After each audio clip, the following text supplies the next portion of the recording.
Hello, U.S. history.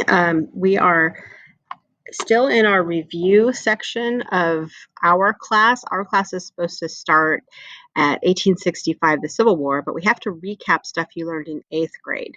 We're going to be focusing on two main documents, Declaration of Independence and the Constitution. So we're going to today just quickly look at the Declaration of Independence, and then on your independent work, you are going to be listening to it read and read through and analyze it along with the recording. So what I'd like you to do is on a piece of paper, you're going to label the paper Declaration of Independence, just like the title right here. And then I'm going to have you write down some of these features. And so your topic is Declaration of Independence. This should be Cornell Note format, so you should have your heading, your name, period, and the date today is, well, the date that you're taking it, which might be different. And since this is recorded, you can go back and forth. You can stop and pause this, so I'm just going to go through this at a normal pace. Declaration of Independence document is what we as colonies send over to King George when we decide to break away from the British Empire.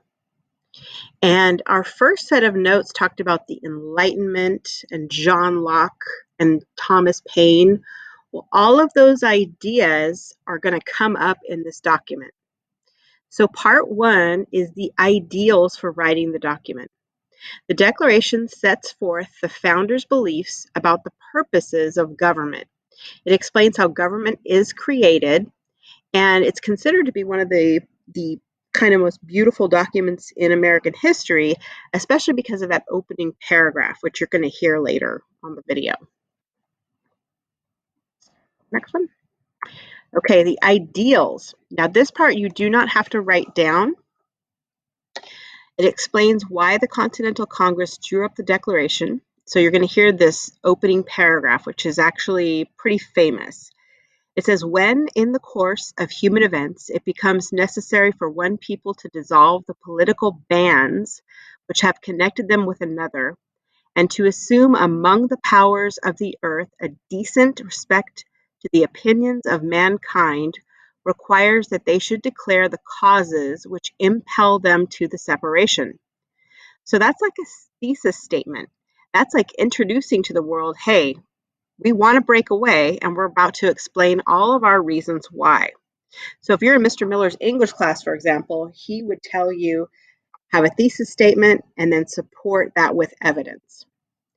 Go down to that second paragraph. It says, all men are created equal, and that they are endowed by their Creator with certain unalienable rights, that among these are life, liberty, and the pursuit of happiness. That to secure these rights, governments are instituted among men, deriving their just powers from the consent of the governed. So that second part in quotes there, that phrase, that among these are life, liberty, and pursuit of happiness, should sound familiar to you. When we learned about John Locke last week, he talked about life, liberty, and property. And here, Thomas Jefferson has taken that idea and said life, liberty, and pursuit of happiness. So these two paragraphs kind of explain why we are leaving, and we're about to list all of those reasons. And you're going to be looking at those two pieces of writing in the book later. Part two of the Declaration is the arguments, and this is actually a really simple part. When you look at it, you're going to notice that most of this document is complaints, and it is listed as he didn't do this, he didn't do that. And the person they're referring to, the person they're complaining against, is King George III of England.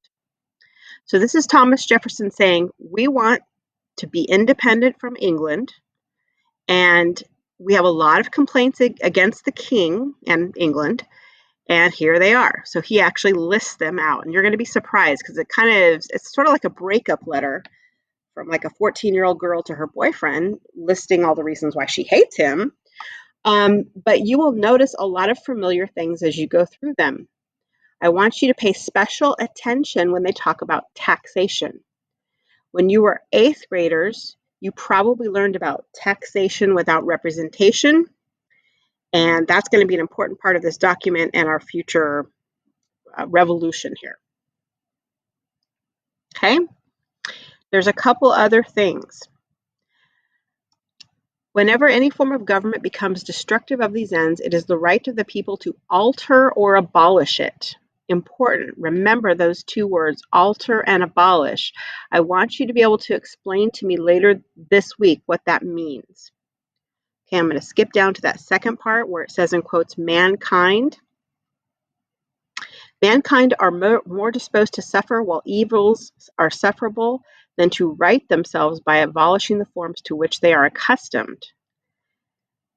Now, this is explaining that it is not just a reason to have a revolution, it's a duty of the people to have the revolution. They're accusing the king of being a tyrant, the king of being an absolute ruler, and because of that, it's their duty to throw off that government and institute a new one. Okay, part 3. That's going to be the actual list of grievances or complaints. You'll notice that it's all basically sentences that starts with the letter or the word he, and they are naming, as you can see there, King George in each one of those complaints. Some of the complaints are taxation. You'll notice also that they're very angry about British soldiers and the British Army being in their cities. The British Army at the time was in cities like Boston, Philadelphia, and in particular, there were, instances of violence between the colonists and the British soldiers. If you've heard of the Boston Massacre, Boston Massacre is something we've heard of and know about, but actually wasn't quite what they said it was. So this division of this document is going to make it a little bit easier for you to understand. There's that introduction paragraph, like the thesis statement. There is that part 2 arguments part, and then there is the part 3 list of grievances or complaints. That'll make it a little easier for you to understand when you're trying to go through that document. Okay, another example of grievances, there's the soldiers. The people in especially the cities, Boston, etc., did not want British soldiers in their cities. And we're going to see later when we actually form our own constitution, we have an amendment about this, that they don't want armies being able to take over people's properties. Taxes, there you go, another for imposing taxes on us without our consent. You will see that argument in there as well. Quartering, for requiring the quartering of or housing of British soldiers. Before the Constitution was written, or before the Revolution, the king could order British soldiers to take over any home. They could come into your home, they could take any of your possessions, they could kick you out of your home, and there was nothing you could do about that. So I'm going to pause right there because your job today is going to be to analyze this document. And I know it's really difficult to do this without your fellow students and without me there doing this with you, like I normally would in class. But let me show you how you're going to do this. So you will see the Declaration of Independence thing you're going to be filling out here. On page 788 of your textbook, there is a copy of the Declaration there. I would like you to follow along as you read that. And there's actually a video here with a bunch of celebrities like Morgan Freeman, so it's worth it just for that. And have that playing as you're reading the Declaration. For me, it makes more sense when I hear things out loud while I'm reading them. If you're comfortable just reading it on your own, that's fine, but this video really, really helps you understand it. Then you're going to be analyzing parts of the document. And I'll show you really quickly, you're just basically dissecting the sentences, you're looking for rights, you're looking for just basic questions. This, obviously, you can answer right in this paper and and do all your spacing and all of that. So eventually you're going to be turning this into me. However, it's not going to be due till Friday. Okay, that is going to be your analysis of the Declaration of Independence.